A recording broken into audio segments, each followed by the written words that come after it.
Coming up in this episode of the KickCast, a projector in your light bulb. Use your gripper to give grandma a blanket. And do you measure up? So sit back and relax. It's time for the KickCast.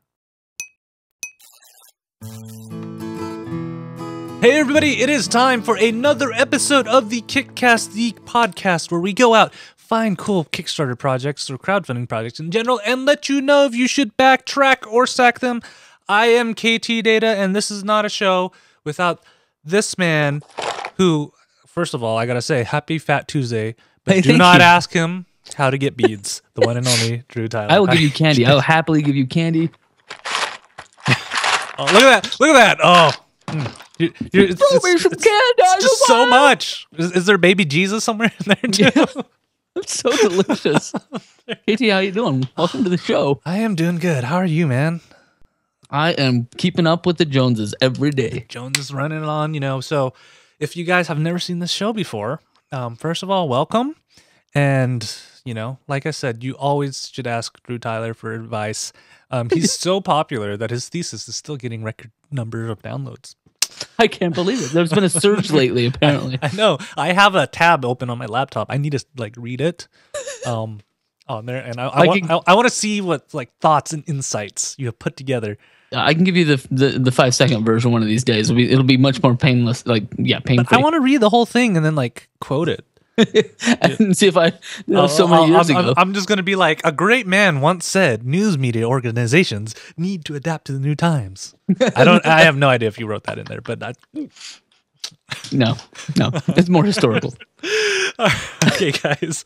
So before we jump into our projects today, we always have some great news for you guys. And today, some really big news on 2 crowdfunding sites. Usually we tend to just sway on one, but this time we have good news. So this is a question that people have asked, and you know, you don't think about it that much, but people are like, how do projects actually get launched on Kickstarter? So after you hit that submit button, what happens? Well, this is good, important news. Yeah, I think just today, actually, the CEO of Kickstarter put up a blog post that outlines how projects are actually launched on Kickstarter. And they said ever since June, they changed a little bit how they went through projects. Before that, they would just look through every single one of the projects manually. Like there would be a physical person that would look at the project on there. So now they actually implemented, there's a 2-step process now that happens. And it gets seen once by Kickstarter.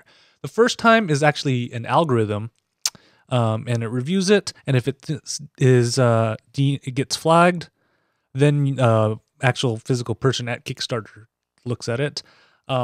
But what's that flagging though? Like if it just has like big question marks about what it's doing, or what's that? So what it does is actually looks at different attributes of your project. So this is where it comes. If you're a project creator, this is why more information is better. The more transparent you are is actually better, because a robot's looking at this.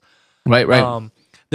What it does is it analyzes a whole set of criteria. You know, they're probably not going to tell us. It's probably a trade secret, just like the Google algorithm is on there, and they'll see how it compares to similar projects that they've previously approved.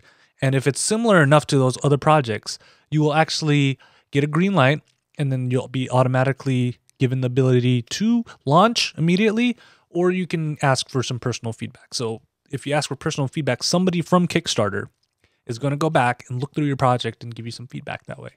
If it gets a red light, it has to be reviewed by an actual person first on there. And then they'll make their judgment or tell you a little bit of tweaking on there. So to kind of give you an idea on the breakdown of this, since of June of last year when they implemented this, 31% of projects have actually launched by themselves. You know, the algorithm said, you're A-okay, we're good to go. That's lower than I thought it would be. That's interesting. Only 31% have kind of been green lighted. Yeah, this is what's interesting is 9% of people have asked for help. I thought that would have been higher, you know, especially since these are the early days of crowdfunding. You know, all the platforms are still relatively new. People aren't quite sure where things are going. So I'm surprised that not more people ask for help. Right. On there, and then 60% of them were reviewed by a team member, which makes me go, you're probably not putting enough information out there. Or if you have such a brand new idea that they have nothing to compare with on there. But you know, we're getting to the point where you see a lot of big names doing crowdfunding projects, so you'd think Kickstarter would have a lot of information now. I mean, they have, out of the projects they looked at, it was 69,015 projects. So that's a lot of data. That's a lot of it on there. And I love this commitment to it, and because in this blog post, they said, why do we put so much attention into reviewing projects? Because it's our job to make sure we're fostering a healthy community, one where everybody's clear on how things work, people can trust each other, and projects of all shapes and sizes can succeed. I think that's one thing that people tend to overlook when they hear crowdfunding. They see the dollar bills, they see the cash, but they forget that there's a community around this. One of the things that I do know, who people who I call serial backers, when they're just randomly perusing Kickstarter to find projects to back, they look at the project creator and see if they've backed other projects or not. Right. That helps, because that shows that you understand how this process works. You've been on the other side, and you're willing to help out the community too. So that's how you network, how you get things going. So those are some things to keep in mind if you're planning on launching on Kickstarter. Which I am, so I should probably read that. Yes, you should probably check that. It's not that long. You'll hear from me in a couple of weeks. You'll hear from me as we plan to launch a documentary. So I should probably plan to have it all ready to go so that I can get my green light and or personal feedback before next week, shouldn't I? Yeah, and well, that's the great thing. So what you're probably going to do now is go on Kickstarter and look for similar projects, similar documentaries on there, and look for the key things that a lot of these, look for that golden thread that kind of links all of them together, and you make sure you include that into your project. And look, you have a higher chance of getting that algorithm to go, hey, this looks really similar to these other projects, and they got approved, so maybe we'll give you a thumbs up. I'm on it. I'm on it. Yeah. All right. So our second piece of news today. This is big, especially for you and me, Drew, because we like making videos. Yes, indeed. And if you guys do not know, we live in Utah, home of the Sundance Film Festival. It's movie making time. And one of the biggest news coming out of the Sundance Film Festival is that Indiegogo and Vimeo are partnering up to support filmmakers on this. So you're like, okay, what does this entail? Right. What's the shack up? What's it mean? So what this means is that Vimeo is now the preferred distribution platform for films on Indiegogo. So if you wonder how this is, you don't have to distribute on Indiegogo, but they would like you to. Another one of the partners of Indiegogo, we actually interviewed the Amplifier guys who do fulfillment. This is kind of the same thing on here. And what's great about this is one of the things that Vimeo is doing, and Drew, you know this, you've been thinking about this. Budgets are always important, right? Mm-hmm. On select Indiegogo film projects, Vimeo is actually going to match dollar for dollar donations. Interesting. So, and it's an ongoing fund, so it's not going to be for a limited time. They're going to kind of keep that sustained. And then what happens is, if they do that, they may say, hey, we'll give you money if you exclusively distribute through Vimeo. And I would have to say, behind YouTube, Vimeo is probably the next biggest. Right. And it's more geared for professional filmmakers too, instead of how YouTube is like everybody can do it. And they just recently launched their own on-demand kind of network, right? So Vimeo, not only has it been this like YouTube style, like share your videos, but they've actually got an on-demand store, I think, now. Yeah, and it's actually very helpful too, because they have fulfillment, and you get access to that for free. I don't know how much Vimeo charges for their fulfillment, but you get this for your digital perks. They'll help you out. Say for digital, that's good and handy. And another thing that will also help is they're going to have a collection called Indiegogo funded films on their website. Vimeo gets 170 million global users a month, so that might help exposure on your movie. Right. On there. So now, Drew, are you starting to think, maybe I should go to Vimeo or Indiegogo instead of Kickstarter? Documentary. I mean, I don't know. I don't know. Like, this is why I love the early days of crowdfunding, because it's such a wild, wild west. And I like this theme that Indiegogo is going, is they're making all these partnerships. They're not quite acquiring them, but they're setting up this whole network for you to go to and get. So that's, people always ask, what's the difference between Indiegogo and what's Kickstarter and GoFundMe and all these other projects?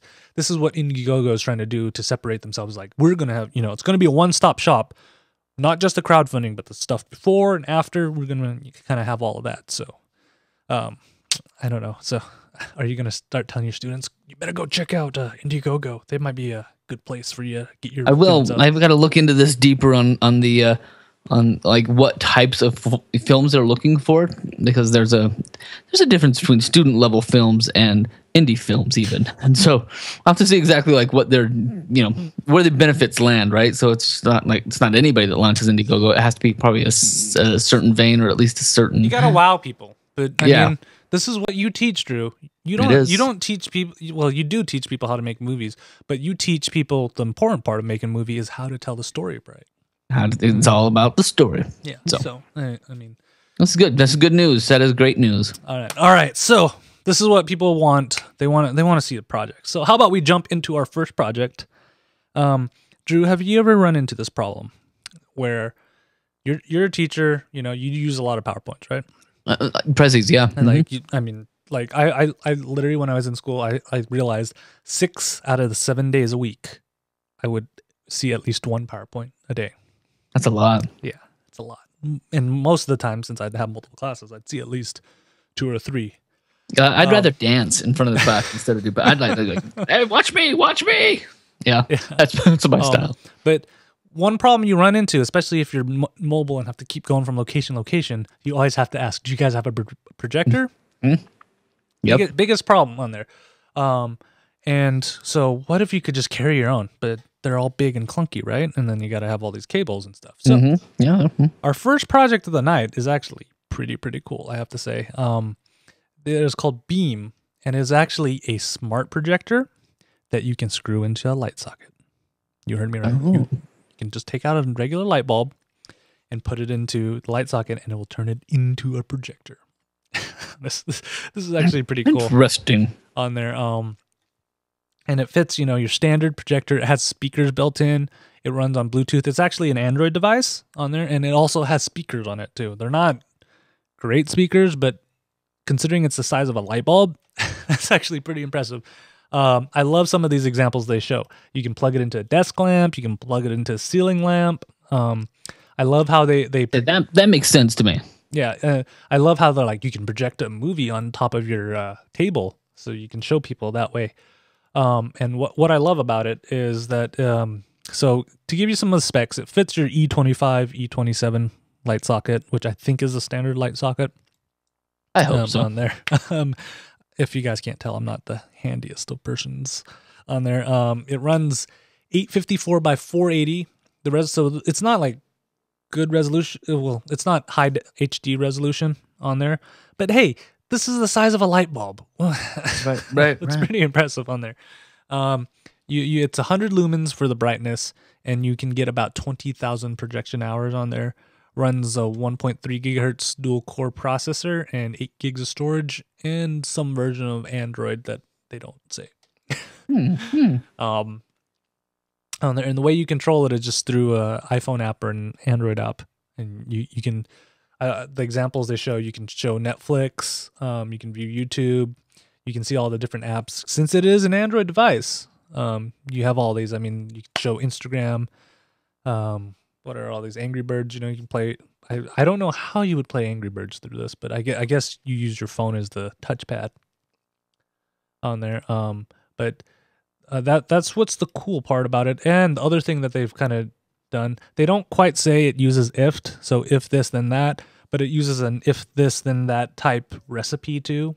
Since it is Bluetooth and Wi-Fi, it can tell if you set it to pair. When someone comes home and stuff, you could play a personal message or start a TV show automatically. So think about this, Drew.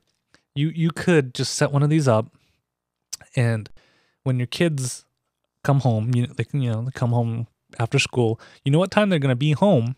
You could just be in your office working away like a madman on there, and you don't have to do anything. They'll just walk in. All of a sudden, Rachel and the tree schoolers start playing on the wall, and they're good to go, man. If only I was that kind of a dad. I'm usually like, ooh, the kids are home. I can stop working and play with them for a couple hours, and then I shirk all my. No, but I do love that. If then that type of thing. I love that their example is like, if so and so comes home after 7, play this personal message.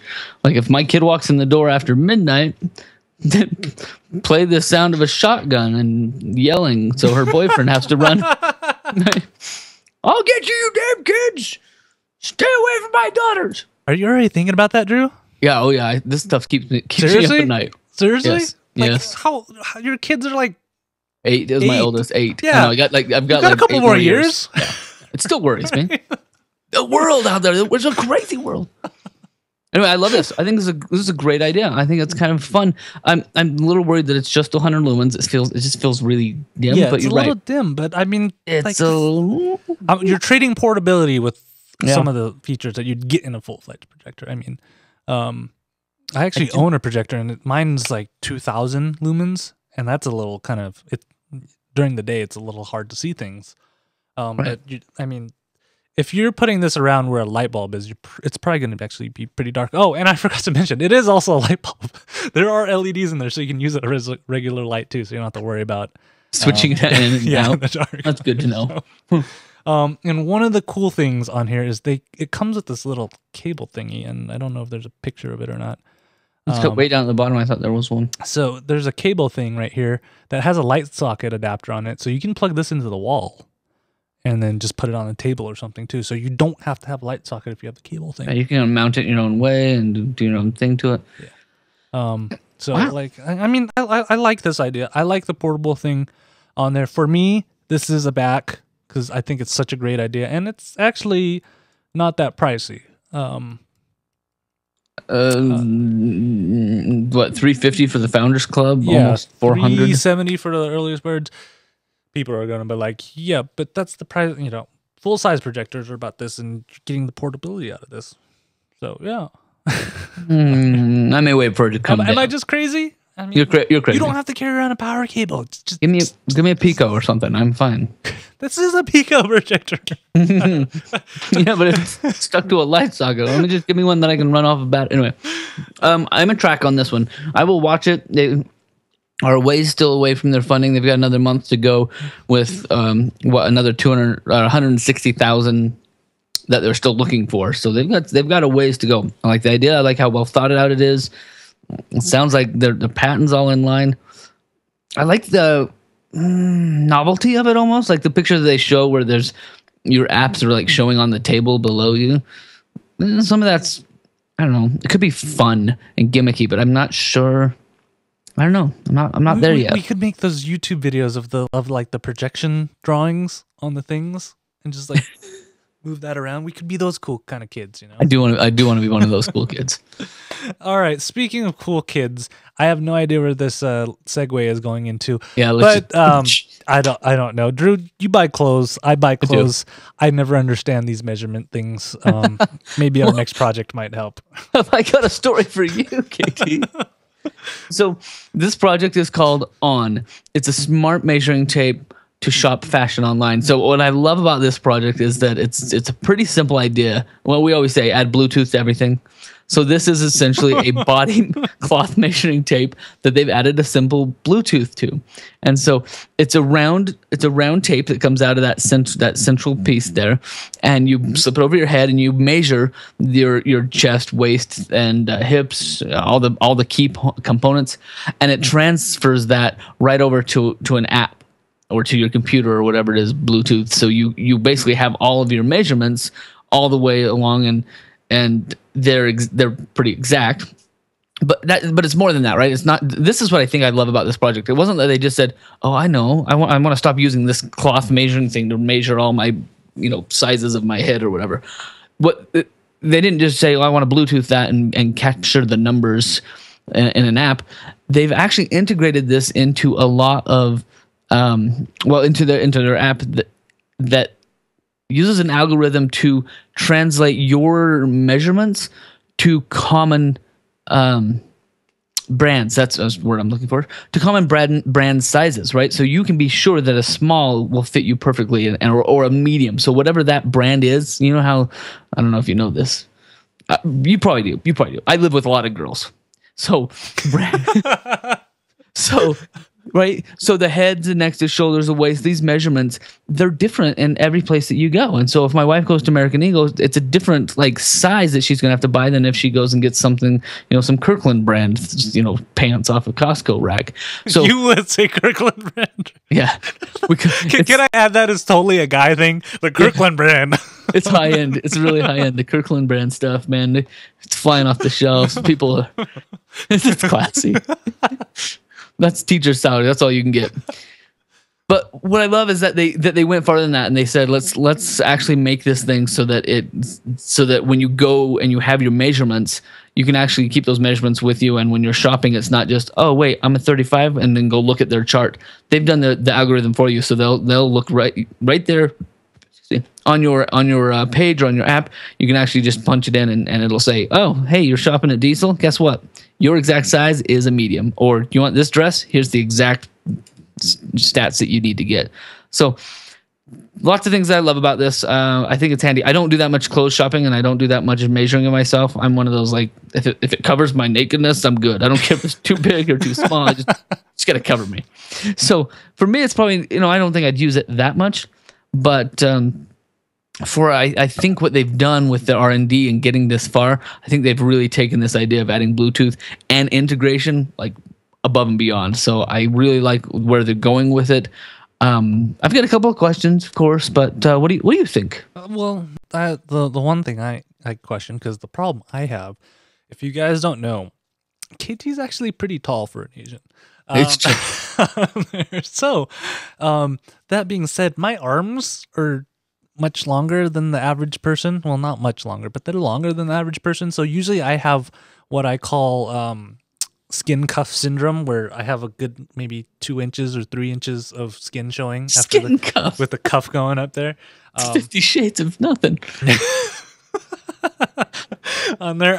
So I don't think this can measure your wingspan. Sure. Right? Oh, I see what you're saying, because it's around. It is around. Because it just wraps around. I mean, then how do you measure your inseam?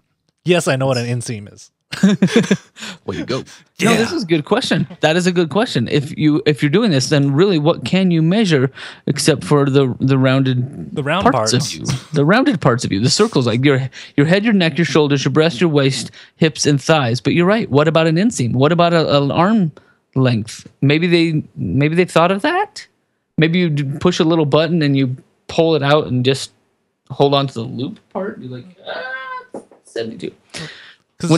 When Peach was watching the video, the something like measured out like 73 something, and she was like, "Holy cow, that's huge!" It's centimeters. I think it's centimeters. It's okay, because I hadn't shown her yet that it was what, out of Italy or somewhere. Italy. I love it. I love in the video they're like, Italian designed. Indeed it is. Anyway, so for me it's a track. I think I don't need it myself personally. I love what they're doing with it, and I love the integration and how far they're going. What's crazy is that they've been working on the idea since October 2012. So they've done like R&D for 18 months or more, and now we're here at the Indiegogo campaign with a team of like 12 people on there. And they're still planning on lots more R&D and testing and Android and e-commerce and all of this to go through like the next 9 months. So they've got a great timeline, but a lot of work has been done and a lot to go. Yeah. For me, it's a track because this shows you my ignorance in terms of buying clothes and stuff. When you really only need to use this once, until you get taller or shorter or bigger or fatter. I don't know. Yes, I guess that's for you yourself. You need it once, but perhaps if you have multiple people that you are measuring, maybe if you're a seamstress, but don't seamstress like do custom tailoring and stuff? Yeah, they just have to measure. I don't know. I'm with you. I think it's an interesting, like, why, as cool as it is. Well, I guess it wouldn't be just once. Like, you could probably use it once a year for each person in the family. Are you saying that I'm getting rounder? Yeah, is this your polite way of saying that? I didn't want to say it out loud, but you might want to. Like, now you're gaining a few pounds each year. Ever since you started the Noms podcast, it's just the space ice cream stuff that you eat. I just bought 3 packages of red velvet Oreos. Those are probably very good. So you do need this more than once because you got to measure that girth.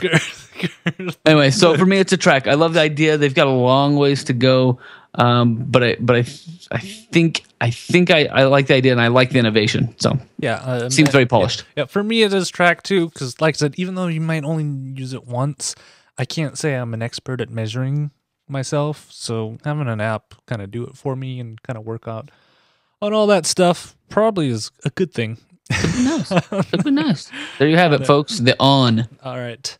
So, in our theme of doing things and having machines do it for us because they're better at it. Have you ever had this, Drew? I mean, it was just barely Valentine's, and actually every holiday I hate leaving the house. People don't know about me, but I just don't like big crowds. Odd, right? This is the guy who went to CES and walked into Tire Convention Floor. Right, and launched many a karaoke party. And I thought you were a party animal. Going to Comic-Con and stuff. I don't like a lot of people on there, so I don't like going outside. So, our next project actually could solve this. It is called the Origibot, and it is actually a telepresence robot with gripper. So, you guys, if you have seen the Big Bang episode where Sheldon's like, "I'm not going to leave my room ever," and he creates this little robot to go with him. That is essentially what the Origibot is. But unlike Sheldon's, this thing has a gripper on it. Whoa. On there. Look at that thing. It has an arm on it. So you can grab things, open doors, and move it around on there.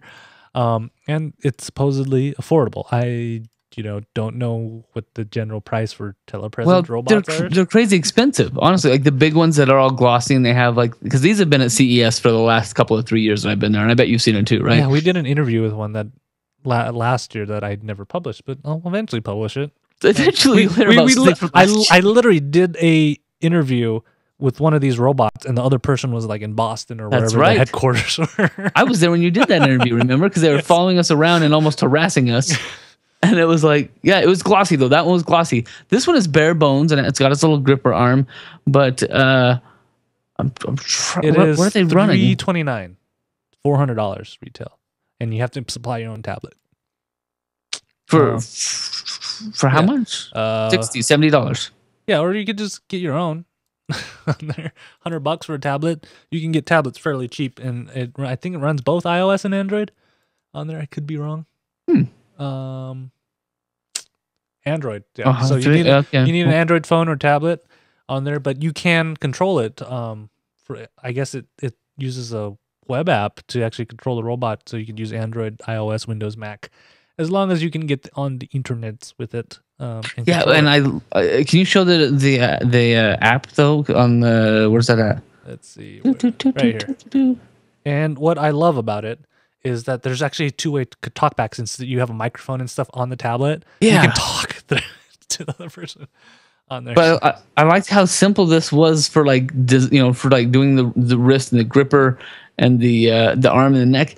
It's just very. So yeah, for all you guys listening, imagine a web page, and then there's a video window that takes from the camera of the tablet, and then there's a little circle analog nub pad that you can move the actual body around, and then it has individual switches for the neck, the arm, the wrist, and the gripper on the robot, and moving it around. They're really simple. It's just like a red line through the middle of a box, and so if you wanted the neck to go or the arm to go up and down, you would just almost push the little red line up or down. It's very simplistic, and I think I really liked it as for a prototype and for the way that it worked.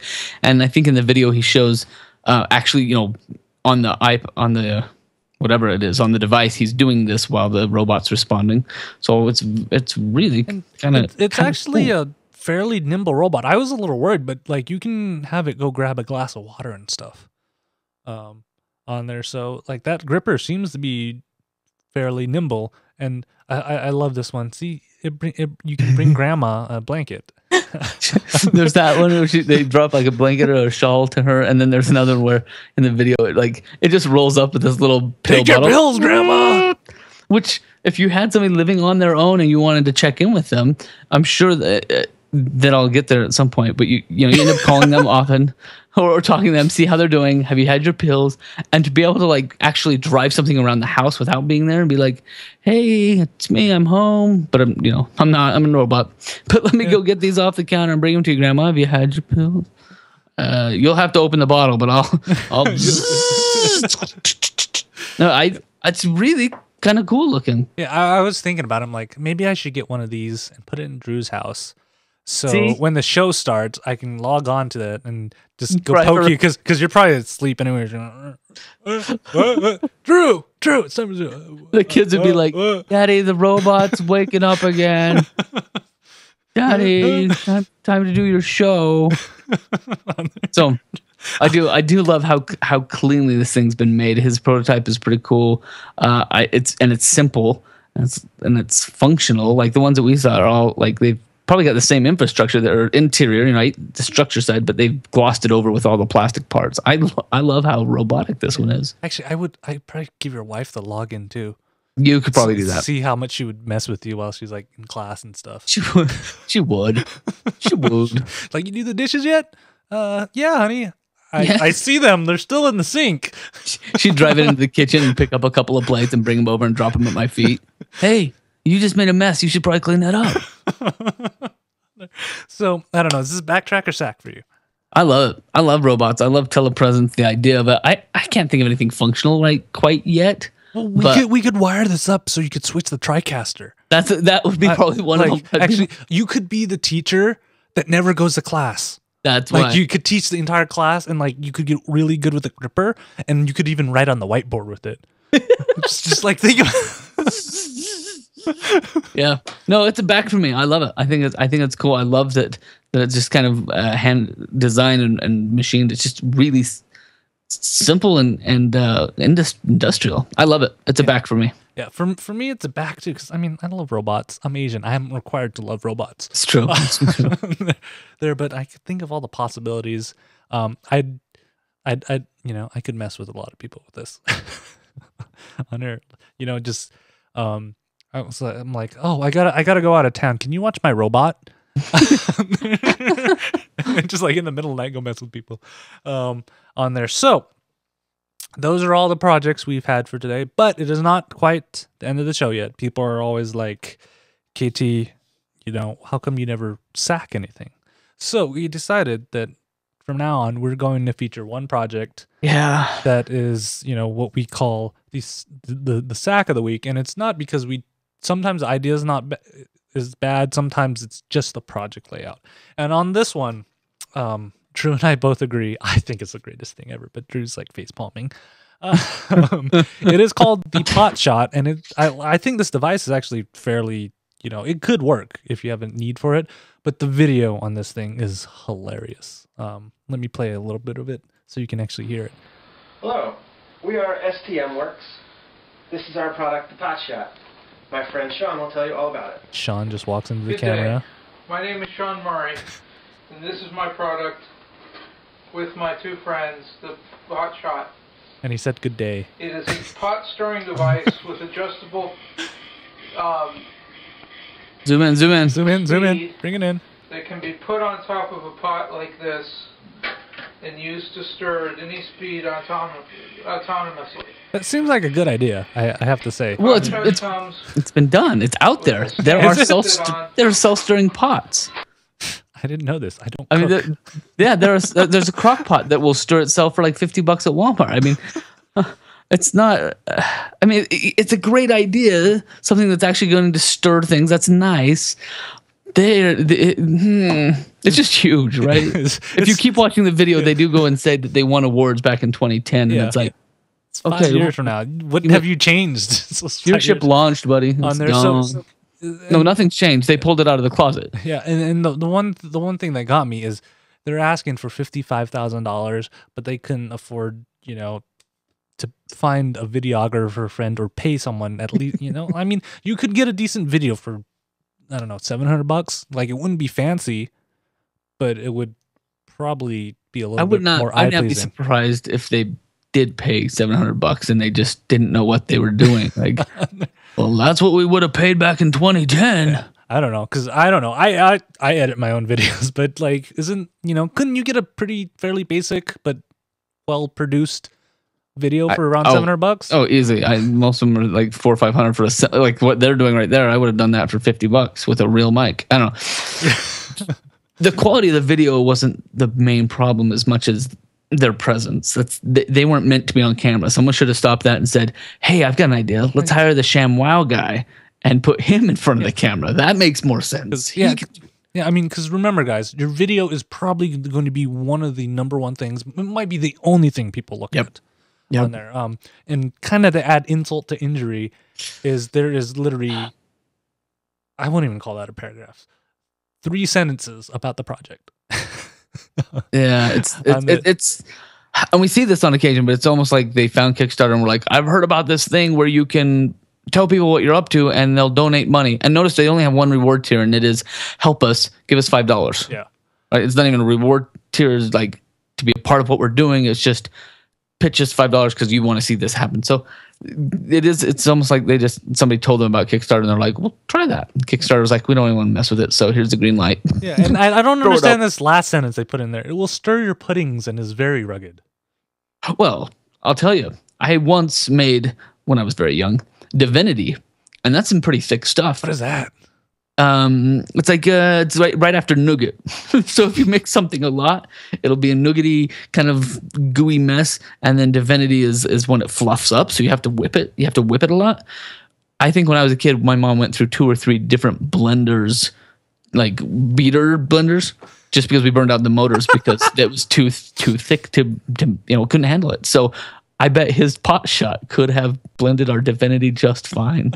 And it would have been okay because it's rugged, and what was already used, sturdy. Yeah. Yes. And like I said, like I think this is the idea's in the right place. It's just the implementation, especially as a crowdfunding project, needs a little bit more work. And that, my friends, is the sack of the week. If you want to see the full video, we'll have it in our show notes. It feels bad doing this. I'm sure they really put their heart into it. I do, but I think it helps other creators, where when we break down a project like this and kind of give you pointers on there. I mean, hey, if you see this video, you still can change and update your stuff because you still got 25 days, and that might actually help. There you go. On there. All right, Drew. That is actually, now we have everything for the show. It is done. Yeah. So if you guys have any projects you would like us to feature, actually, quick shout out to Jonah. I think it's Jonah. Yeah, Jonah. They have a Indiegogo project called Transhuman. Go check that out. They sent it a link to us. Unfortunately, we just too many good things to pick. But they're doing a cool deal. They're trying to launch kind of a international film. They've got a great storyline, so you can read the whole project about the story of what in a graphic novel to go with it. But they're almost done filming this fantastic film, and they're looking for some funds to do the post-production on it. So jump over there and check out the Transhuman Shadow Clans and see what you can do. Yep, it's Indiegogo, yeah. Yeah, and of course, links will be in the show notes. You can find the show notes at kickcast.net on there. And if you have any projects you would like to send us, please send us an email, kickcast@ktdata.net, or you can send us a Facebook message, facebook.com/kickcast, or tweet at kickcast for the show, or at Night 20 for that beautiful man that gives out beads over there. Or at Ktdata for me. We check all of them. And we're kind of social media addicts. So you can, if you like the Google Plus thing, plus.kickcast.net, I check that. And of course, we always, always, always love it when you guys watch live. So if you want to watch live, I go by Doc was with us today. Go to live.kickcast.net, and our next show is March 3rd, 2015. How is it a third month of 2015 already? Where did the time go? That's my crazy scary face. That is crazy. Where did the time go? So I will have launched my own Kickstarter. We've done a few, but I've got a big one that's kind of like a whole documentary. We'll talk about, I hope, next week a little bit. I'll pitch my own documentary. So look forward to what I'm doing. How about that? Like we may have to make a segment of the show is just behind the scenes with Drew Tyler. How I came up with all my fancy names for this documentary. Yeah, or we could do like a private video series on there. That breaks it down. I don't know. If you guys are interested, let us know. Could be fun. on there. And of course, thank you everybody for watching live. I love all of you guys, and always put a hug on my tab. You can redeem that anytime you see me in real life. Aww. Thank you, Mr. Drew Tyler. Put a hug on my tab. Thank you for joining me on Fat Tuesday. I know you could be just eating like Of crazy. all the places I could be, this is the best. And then everybody's, because I do know your students probably go, give me some beads.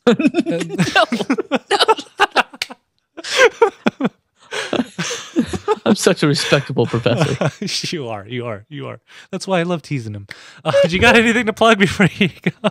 Nope, I'm good. Oh, well, I will throw this one out too. Besides the Kickstarter that I'm throwing for my own documentary, my film class will be launching hopefully in the next week or two. Just a simple, small little crowdfunder, so that they will have a means whereby to gather a little bit of support from friends and family as they're making their films over the next 10 weeks or so. And so look forward to that one too. And maybe you could throw $1 in that pot just to help some crazy college kids be able to, buy props for a movie or something. So that's coming up. Do it for the kids, guys. Do it for the kids. It's coming. I'll tell you more later.